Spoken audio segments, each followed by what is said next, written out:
शंकर भगवान की जय। हमारे चैनल रंग बिरंगी दुनिया में आपका एक बार फिर एक नई वीडियो के साथ स्वागत है।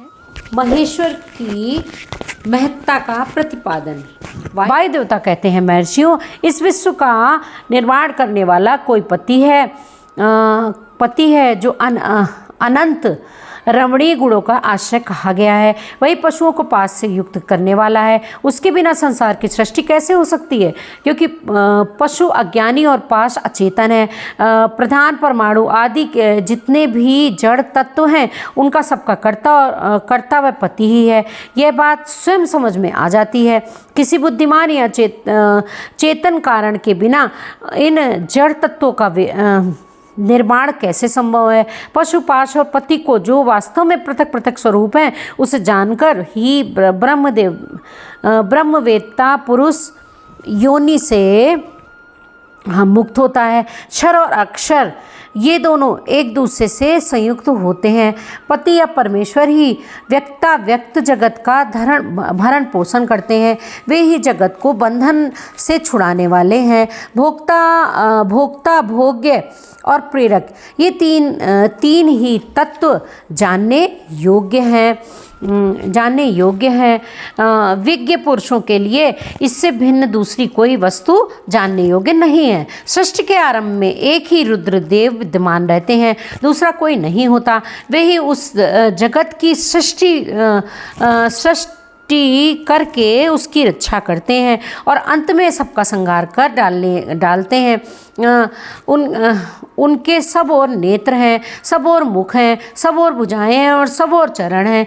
ये ही सबसे पहले देवताओं में ब्रह्मा जी को उत्पन्न करते हैं। श्रुति कहती है कि रुद्रदेव सबसे श्रेष्ठ महान ऋषि हैं।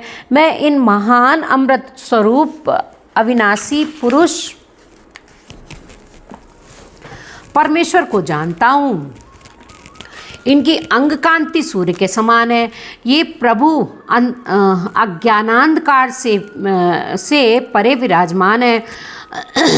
इन परमात्मा से परे दूसरी कोई वस्तु नहीं है। इनसे अत्यंत सूक्ष्म और इनमें से भी अधिक महान कुछ भी नहीं है। इससे यह सारा जगत परिपूर्ण है। इसके सब और हाथ, पैर, नेत्र, मस्तक, मुख और कान है। ये लोक में सबको व्याप्त करके स्थित है। ये संपूर्ण इंद्रियों के विषयों को जानने वाले हैं, परंतु वास्तव में सब इंद्रियों से रहित हैं। सबके स्वामी, शासक, शरणदाता, सुहद हैं। ये नेत्र के बिना भी देखते हैं और कान के बिना भी सुनते हैं। ये सबको जानते हैं, किंतु इनको पूर्ण रूप से जानने वाला कोई नहीं है। इन्हें परम पुरुष कहते हैं। ये अणु से भी अत्यंत अणु और महान से भी परम महान है। ये अविनाशी परमेश्वर इस जीव की हृदय गुफा में निवास करते हैं।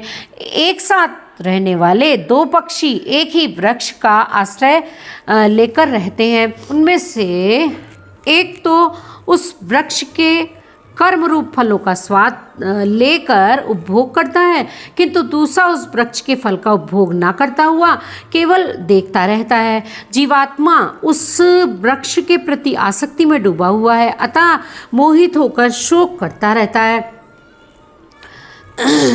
वह जब कभी भगवत कृपा से भक्त सेवित परम कारण रूप परमेश्वर का और उनकी महिमा का साक्षात्कार कर लेता है, तब शोक रहित हो सुखी हो जाता है। छंद, यज्ञ, क्रतु और भूत, वर्तमान और भविष्य, संपूर्ण विश्व को वह मायावी रचता है और माया से ही उसमें प्रविष्ट होता रहता है। प्रकृति को ही माया समझना चाहिए और महेश्वर ही वह मायावी है। ये विश्वकर्मा महेश्वरी परम देवता परमात्मा है, जो सबके हृदय में विराजमान है। उन्हें जानकर ही पुरुष परमानंद में अमृत का अनुभव करता है। ब्रह्मा से भी श्रेष्ठ असीम एवं अविनाशी परमात्मा में विद्या और अविद्या दोनों मूढ़ भाव से स्थित हैं। जड़ वर्ग को ही यहाँ अविद्या कहा गया है और अविनाशी जीव को विद्या कहा गया, विद्या नाम दिया गया है। जो उन दोनों विद्या और अविद्या पर शासन करते हैं वे महेश्वर और सर्वथा भिन्न विलक्षण है। प्रतापी महेश्वर इस जगत में समष्टिभूत और इंद्रिय वर्ग भूत एक एक चाल को अनेक प्रकार से रचकर इसका विस्तार करते हैं और अंत में संहार करके सबको अनेक से एक में परिणित कर लेते हैं तथा पुनः सृष्टि काल में सर्वत रचना करके सब पर आधिपत्य करते हैं। जैसे सूर्य अकेला ही ऊपर नीचे तथा अगल बगल में दिशाओं को प्रकाशित करता हुआ स्वयं भी वेदीप्यमान होता है, उसी प्रकार से भजनीय परमेश्वर अकेले ही समस्त कारण रूप पृथ्वी आदि तत्वों का नियमन करते हैं। श्रद्धा और भक्ति के भाव से प्राप्त होने योग्य आश्रय रहित कहे जाने वाले जगत की उत्पत्ति और संहार करने वाले कल्याण स्वरूप एवं 16 कलाओं की रचना कर उन महादेव को जो जानते हैं वे शरीर के बंधन को सदा के लिए त्याग देते हैं, अर्थात जन्म मृत्यु के चक्कर से छूट जाते हैं। वे ही परमेश्वर तीनों लोकों से परे निष्कल सर्वत्र त्रिगुणाधीश्वर एवं साक्षात परात्पर ब्रह्मा है। संपूर्ण विश्व उन्हीं का स्वरूप है। वे सबकी उत्पत्ति के कारण होकर भी स्वयं अजन्मा है, स्तुति के योग्य हैं, प्रजाओं के पालक, देवताओं के भी देवता और संपूर्ण जगत के लिए पूजनीय हैं। अपने हृदय में विराजमान उन महेश्वर की हम उपासना करते हैं जो काल आदि से परे, जिनसे यह समस्त प्रपंच प्रकट होता है, जो धर्म के पालक, पाप के नाशक, भोगों के स्वामी तथा संपूर्ण विश्व के धाम है, जो ईश्वरों के भी परम ईश्वर हैं, जो ईश्वरों के भी परम महेश्वर हैं, देवताओं के भी परम देवता हैं तथा पतियों के भी परम पति हैं। उन भुवनेश्वरों के भी ईश्वर महादेव को हम सबसे परे जानते हैं। उनके शरीर रूप कार्य और इंद्रिय तथा मन रूपी कारण नहीं है। उनके समान और उनसे अधिक भी उस जगत में कोई नहीं दिखाई देता है। ज्ञान, बल और क्रिया रूप उनकी स्वाभाविक पराशक्ति वेदों में नाना प्रकार की सुनी गई है। उन्हीं शक्तियों से उस संपूर्ण विश्व की रचना हुई है। इसका कोई स्वामी नहीं है, इसका ना कोई स्वामी है और ना कोई निश्चित चिन्ह है, ना उस पर किसी का शासन है। वह समस्त कारणों का कारण होता हुआ ही उनका आदिश्वर भी है। उनका ना कोई जन्मदाता है और ना जन्म है और ना जन्म के मायामल आदि हेतु ही है। वह एक ही संपूर्ण विश्व में समस्त भूतों में गुह रूप में व्याप्त है। वही सब भूतों का अंतरात्मा और धर्माध्यक्ष कहलाता है। वह सब भूतों के अंदर बसा हुआ सबका दृष्टा, साक्षी चेतन और निर्गुण है। वह एक है, वशी है, अनेकों विवशात्मा निष्क्रिय पुरुषों को वश में रखने वाला है। वह नित्यों का नित्य, चेतनों का चेतन है। वह एक है, कामना रहित है और बहुतों की कामना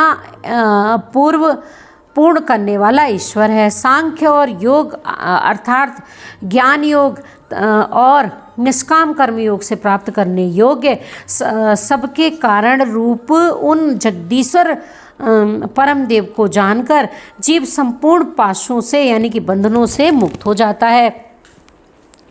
वे संपूर्ण विश्व के सृष्टा, सर्वत्र स्वयं ही अपने प्राकट्य के हेतु ज्ञान स्वरूप काल के भी सृष्टा, संपूर्ण दिव्य गुणों से संपन्न, प्रकृति और जीवात्मा के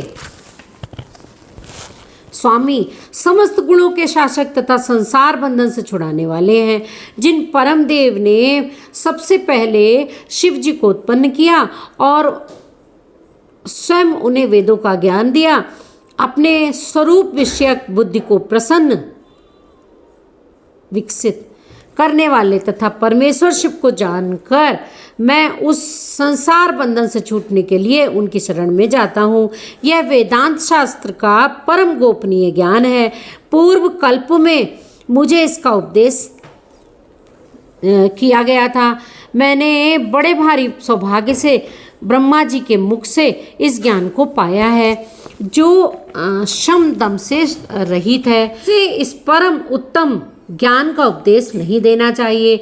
जो अपना पुत्र सदाचारी तथा शिष्य ना हो उसे भी नहीं देना चाहिए। जिनकी परम देव परमेश्वर में परम भक्ति है, जैसे परमेश्वर जैसे वैसे ही गुरु में भी है, उस परमात्मा पुरुष के हृदय में ही ये बताए हुए रहस्यमय अर्थ प्रकाशित होते हैं।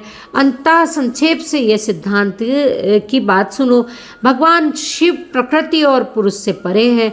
वे इस सृष्टि काल में जगत को रचते हैं और संहार काल में पुनः सबको आत्मसात कर लेते हैं। इस प्रकार भी शिव पुराण सुनने के भागी बन सकते हैं, पुण्य के भागी।